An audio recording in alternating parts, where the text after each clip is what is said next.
Who knows what tomorrow will bring, but today I'm here and today I'm doing this thing and it's amazing. It's crazy, girl. Oh my God.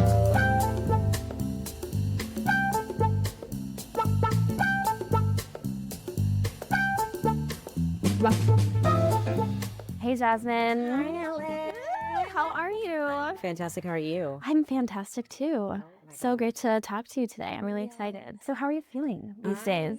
I am good. I am tired, but I am joyous. Yeah. Yeah. How are you? Tired but joyous. I think that it's an overwhelming time, overwhelming in the most amazing, positive ways. Yeah. Challenges that I never thought that you can't prepare for. At all. So just kind of riding the wave and being open to it and being patient with my body and my health and things like that. So yeah. It is literally insane. Like this month has been and continues to be the longest month of my life. Yeah. But like you were saying, like it's beautiful. But it's Yeah. crazy. Well, you went right from previews into opening into this spring madness as well. Maybe Happy Ending opened in the fall. So I feel like all of the preview opening stuff happened and then I could settle and then go into the spring madness. Like how has that whirlwind been for you? But yeah, it's very intense. Like there's no time to settle. Yeah. And so I'm kind of having to do both of those things at the same time. Yeah. Like throw myself into all the press and the madness, but also like, settle into our show Totally. and our groove and things like that. And luckily we had the out of town. So I was going to say in Chicago, you had like a whole run.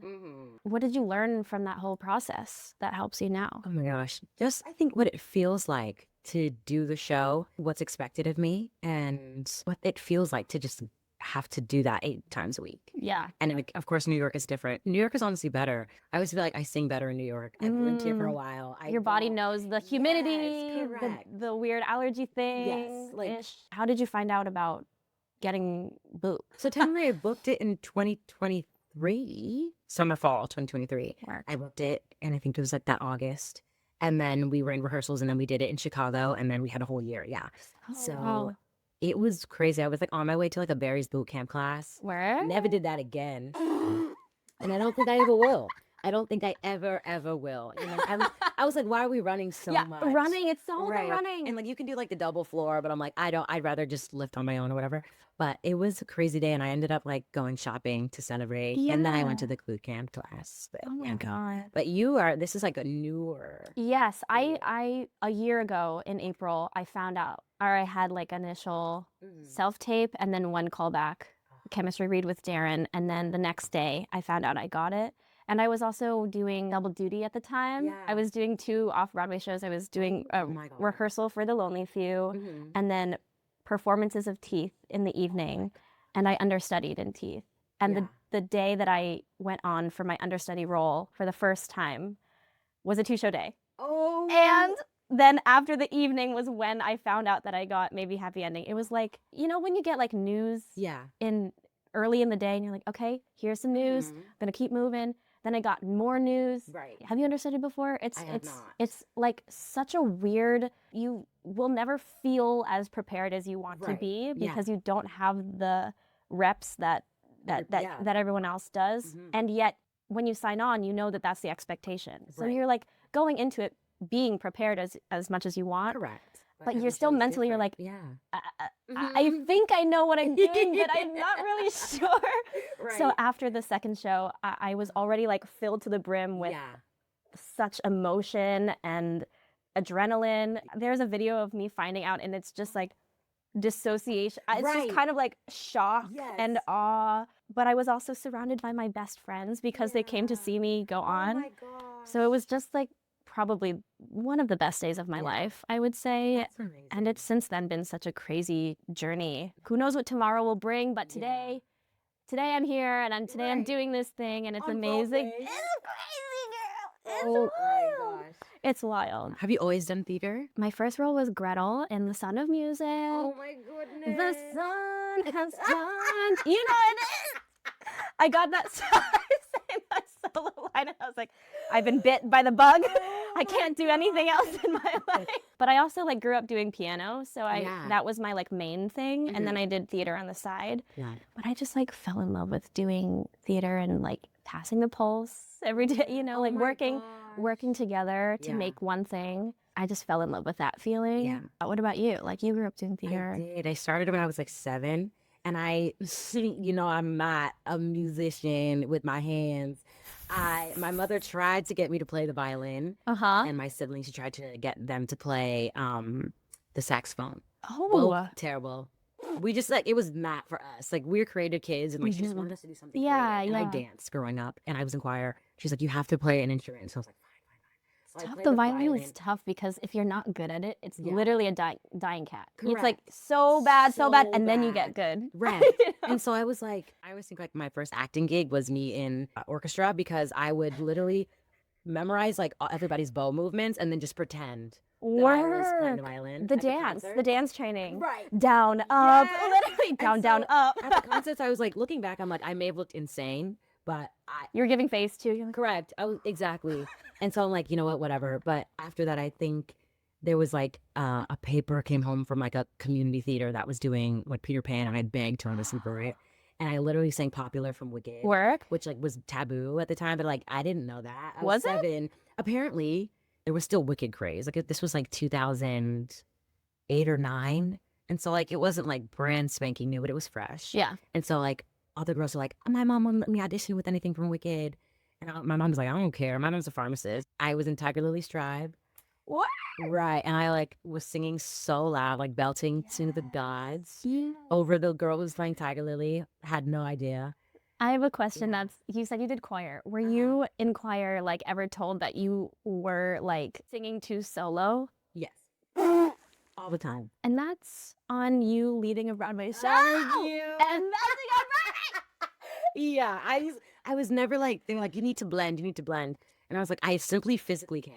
I just have to stand out. I'm so Yeah. sorry. Oh my God. Did you have the same thing? Well, sort of. I was a soprano 1 in choir, and it's like there's no scrouting those high B's. There's No. that annoying person in choir being like, yeah, okay, like learning music, like, being so nerdy about it. I love that. I love choir. It was so I fun. loved it. Yeah, when I got to high school, I still did it. My choir teacher now, actually, he works at Juilliard now. But he had a very specific way about, he doesn't make us blend, he blends us. So it was very much like he put us cool. in specific spots in the room, and like, at this point in the year, maybe you belong in this side, and you need to move over here because you sound more like these people. So like that was a very nice, like, and very freeing. Yeah. I like start looking at my voice, and then I started like being able to just be myself. Yeah. Which was really freeing. Yeah. So yeah. I feel like I started emulating. You learn how to sing, being like, I think I sound, I like the way that this sounds. But then in my adulthood, it's been about finding what I sound like and trusting that. I feel like the stuff that I sing in Maybe Happy Ending is, I feel like when I got it and listened to it for the first time, I was like, I feel like I know how to sing this, how I would want to sing it, but I don't know if that's what they want. I don't know if that's what the creative team wants. Like, even just in auditioning and going through school and stuff, it was all about like, I want to mold myself to fit what they want me to sound like or be like or look like or whatever. And as soon as I kind of stopped giving a beat, I actually started like being more successful in my endeavors. You know what I mean? Yes. And it must be so like validating. Yeah. In a way. Yeah. To just know that what you do it freaking works. Yes. Like, yes. Like it's and I'm listening to like my cast recording and being like, I like what that sounds like. I like how I sound. I like the choices that I made. That is, as an artist, I'm just like, it's so free. It's so freaking. So like, I'm just elated that also other people are enjoying it. Correct. But like, these people want to hear what you do. And for the most part, I'm just like, I stand by it. I feel like I have integrity about that. And I'm proud of the work that I've done. You're working with some pretty hefty people and who have like really made impacts on our industry. How has that like fueled you and driven you, or like what have you learned from them? It's incredible. I was so nervous at first. And I worked with Jerry Mitchell when I was 20. It's my first job out of school. Oh wow, on what? Becoming Nancy, which went to Atlanta at the Alliance Theater, and then it just had a run in England, actually. But I was one of his supporting leads in that. You know, he always just kind of like kept me in the back of his mind. But it's the craziest team because they're so iconic. Like it's a Jerry, Bob Martin, who wrote Drowsy Chaperone, Faith Prince, David Foster, Susan Birkenhead. Yeah. Like all of them. They're so iconic, but they're just people. And like some people are not like that, you know. Yeah. Sometimes they're like, don't meet your heroes, but these people are like the most down to earth, real human beings I've ever worked with. Sick. And so like I'm just learning to just trust my craft. Yeah. And like trust that the work that I'm putting in is good work, and my acting and my singing and my choices to get like honestly some validation from them, but also learning how to validate myself and like trust myself has been so amazing. Like Faith is really good about that. It's like just cure it, just trust it, just be it. And by watching her, I see so much of that. And I'm like, this woman is hilarious. She knows she's hilarious, and she just freaking owns that. And I'm like, how freaking freeing. Yes. You know, like, to be where she is in her career and like where I am in mine. And she feels like inspired watching me. I'm like, what are we talking about? I feel like I read somewhere that when you were auditioning, like somebody came up to you and was like, sing like you, be confident in your own skin, because otherwise how could, like, what, I guess just like speak on that a little bit, because I feel like I resonate with that a lot too. I went in there, and the first time I went in, I didn't book it. Like you, so lucky, so nice. You had like you had one audition. Rare. Right. I was Ainsley was the same way. He had like one audition, one callback, he got it. And like some shows it's been like that, but for this show, I went in, I didn't get it because I was just like a mess like with the dance. I was so out of my body. I felt so like separated from myself. And so when I went back in, their whole thing was like, you need to just own who you are. Like you have the character, you have all that thing, you have the singing, you have the dance. Now I went and like took tap classes, literally. They were just like, you need to just own yourself. And that was so freeing. And then but when I finally went in and did that, I literally left and I was like, I think I booked this. No one is you. Yeah. And like, it's the thing, like people are always like, what's your advice? I'm like, just be yourself. Because that has gotten me further than anything else has. That's so crazy, because my impression of it is like you just, especially with the dance, let alone like the character and the singing and just the whole performance, but especially with the dance, that you've like taken that and ran with it and just ran to the wall kind of thing. Like just like. And like luckily like I've been surrounded by another iconic person, Rochelle Rack. She took me, She literally took me aside like 2 weeks before we started, you know, rehearsals, and just like, you know, drilled everything into me and like encouraged me and uplifted me as a woman, as a performer so much. She's a teacher too. She is. I feel like that. She's incredible. I'm a mother as well. You also work with some incredible freaking people. Also some of the kindest people I've ever met. Darren and Michael. Yes. Oh my really God. Unbelievable. Michael was somebody that I had looked up to for a long time from his performing days. Yes. An intimidating person because I adored his work and I trusted his artistry and just like everything that I loved Parade and Spring Awakening, like all of those things that he just has put his own stamp on. He just has a clear vision. He does. Yes. And a fresh vision. Yes. Yeah. And then to be in rehearsals with him he would bring like such a generous spirit to the room and like create a space where we could all learn from each other. And I think like the first day of tech or something, he was like, we are going to be building something that we can't even imagine how good it's going to be right now. He had a direct vision, but he was like, if we build something together and keep building it and keep just like best idea wins kind of thing, then our product will be so much bigger than the sum of our parts kind of thing. And Darren too, like it's amazing to get to do the scene work that we get to do every day. And we've done now like, I can't believe it, but like over 200 performances now, which is insane. We're on like 12. On 12, I was like, there's no way 200 is going to happen. You just have to go day to day, performance to performance. But now like it's about keeping it fresh and keeping it alive. And we're still finding the jokes and we're still, I think the thing that I love the most about Darren is like he's constantly trying to find better. So we're both like always asking Michael and Emilio, our associate directors, for notes and like trying to keep sharpening these performances, even though we have it like down to a science now. But you know, theater is alive. That's what I love about it, is like we're still trying to figure out what the audience is doing. And like I like thinking about the comedy math of it all, like the timing. Yes. It's so fun because something that hit last night might die on the line today. And it does. And you're like, punchline, right. You know, literally. Finding the physicality of Betty. Like you're such an iconic character and taking Betty off of the cartoon page and like making that, well, I suppose musical theater is larger than life. So there's elements of that, Yeah. but like, how did you find something that felt true to you? So much of my life I spend trying to tone down the cartoon of Jasmine. And like, Wow. yeah. And a lot of the time, like when I'm just like doing my freaking thing, like I'm all over the place. And growing up, I was always like that. And my father, who since passed away, was always just like larger than freaking life. And my mother always encouraged us to be like loud and weird and strange. And so getting to play Betty, it's just like the perfect vehicle to just be myself.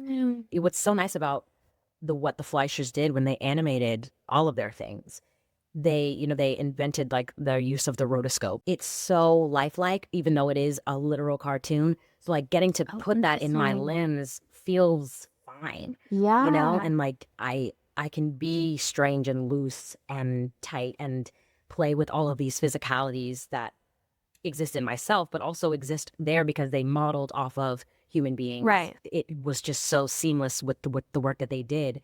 I mean, there's that pressure to kind of live up to what Betty is. What's been really validating for me in this work, just getting feedback from Jerry and from DB, our associate, she comes to life, and I think every character is that way. The character comes most to life when you put yourself in it. And so I'm lucky that, and I think why they had a hard time casting it was finding somebody that was able to kind of do that, to bring themselves to something that already existed and trust that they could meld those two things together and it would work and it would be good.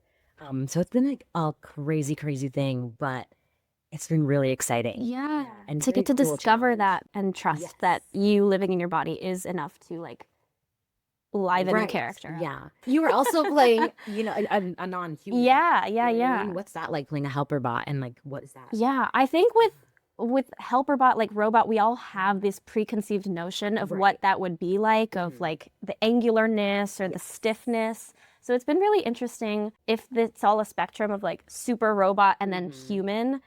Darren's maybe more on this side, and then I also have to like telegraph the difference between a helper bot 3 versus a helper bot 5, like a newer version of it, more human. It's like delicious. Getting the assignment was really exciting, and Will Aronson and Hugh Parker, writers, like put so much into the text. Yeah. I felt very much like I could just trust that the text would hold a lot of the robotness. There's a lot of like jargon. There's a lot of language that I have to get my mouth around. And then think about like what a human would program into a robot to make them appear human. Right. And that's kind of it was a fun homework assignment to be like, the sass, what would the sass be like? It feels like it got distilled to the essence of those emotions. So like sadness is just sadness. It's not the nuance of what you're hiding. Both Darren and I found a lot of fun differentiating like our two different versions, and the lore goes back so far because they got to do many productions in Korea and developed this story. So whenever we would ask them questions, they had the answers. Yeah.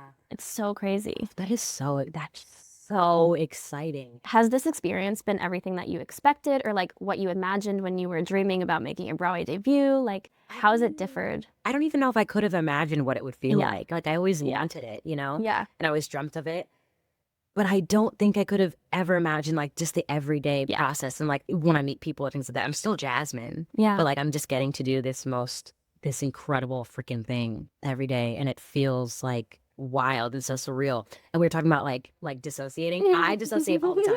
Because sometimes I'm like, if I sit and think about what's happening to me too much. Yes. If I zoom out too much. Right, I'm like, I need to lock in, because if I start thinking about like how amazing this all is, you won't see me because I'll literally fall apart. Correct. Yeah, but how are you handling all this? I think that's the same thing. Is you can imagine making your Broadway debut, doing this thing, but like leading this way. I couldn't have imagined the specifics of it. Yeah. And like dreamed this story, this team, this experience. It's far beyond even what I could manifest. Like it's even beyond that. Yeah. It's crazy. And also like zooming out, I think it's nice to come home after like a day of tick, tick, tick, dreams being like mini dreams being accomplished under the umbrella dream, like meeting certain people or certain people coming to the show and being like, this is insane. The people that I'm talking to on a day-to-day basis, and then dropping back in and locking in and being like, but presently I just get to play with these 3 actors on stage and do this really crazy thing that people are loving. There's things I feel like that are like beyond human scale. Right. Because we're all cavemen. Yes. Do you know what I mean? Yes. So I'm like, I know I can like talk to my friends. I can talk to these people who are right in front of me. Impact of the fan base or things that are beyond that, and like legacy and all those like big ideas I can't even touch. People are like, how does it feel? I'm like, it just feels amazing. That's all I know. That's Betty says that. She's like, she's like, I don't know how to describe it. She's like, what I'm trying to say is I'm having a wonderful time. And that is literally just like, that sums this whole thing up. Is it nice to play like a joyful character really and like embody joy? It has like filled my life with so much joy. It's exhausting. Let me frickin' say that. There are moments where I'm like, this girl is gonna come out here and start giggling and hooping and hollering, and I just want to sit and down. someone be like, please. Right. Yeah. But it is literally so incredible, and it's been exciting in a way that I never expected. And like going off of that, doing this project for me has like really opened my eyes. But like, for you, now that you've done this and we're still doing this and we plan to do this for a while. Yeah. Like, what is it made you excited about to pursue in the future and like new next things and all that? I feel like I was so inspired by the people that I worked with this process that's what I hope to chase for my whole career, is just like being inspired, good people. And like whether or not this just happens to be on a scale that has never, that the biggest scale that I've ever experienced. Right. But I don't know that I don't think I'm chasing the scale. I feel like I'm chasing like the work and how inspired I feel and how much more myself I can bring to these projects. This was such a huge dream come true. And to me, it's like I can do scary things and I can do bigger things than I ever imagined myself. I can step up to the plate and be like more than I thought I could be. I've learned through this process, I've learned to take myself so much more seriously and like take the work that I do more seriously. Like I knew I was an actor and a singer performer, but I never like took myself seriously in the way that I'm like, oh, I'm really doing the work. I don't think I ever allowed myself to see that. So like for you has been like very eye-opening. I'm like, oh, you're okay, I'm allowing myself to sit in that. Yeah. But with their Jimmy's performance, just saying, I'm like, you always knew there was always a little bit of something.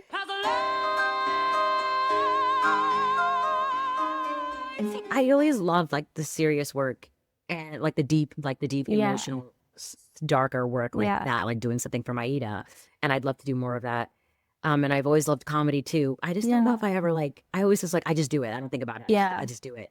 And I'm allowing myself to kind of like peel back and look at what I'm actually doing. Yeah. And I think that's really cool. I'd love to do some plays. Yeah. I really would love to. I mean, singing is my everything. It's the first thing I ever did. Before I spoke, I sang. But that's our parents always say that. Yeah. I mean, acting is so much fun. Yeah. And it's like, oh my God, sometimes I get teary-eyed on stage because I'm like, I'm an actor. I'm on Broadway, I'm on stage, I'm doing it. Yeah. I'm like, that's freaking crazy. It's so much fun. Yeah. This was so much fun to talk to you. I was like so nervous because I'm like, why? I'm like an anxious girl. I don't know. I'm an anxious girl too. Well, I adore you and I wish you the best for this entire season and beyond. You're amazing. Thank you. And you're really inspired by you. Thank you. As well. Thank you. Cool. Oh my God. Okay. Before we go, we'd like to thank our brilliant stars, the Museum of Broadway for their partnership, and So-and-So's for welcoming us into their space. This has been It Takes Two Broadway Conversations. Comment below to let us know what guest you'd like to see next on And That's Showbiz. See you in the comments, and see you next time.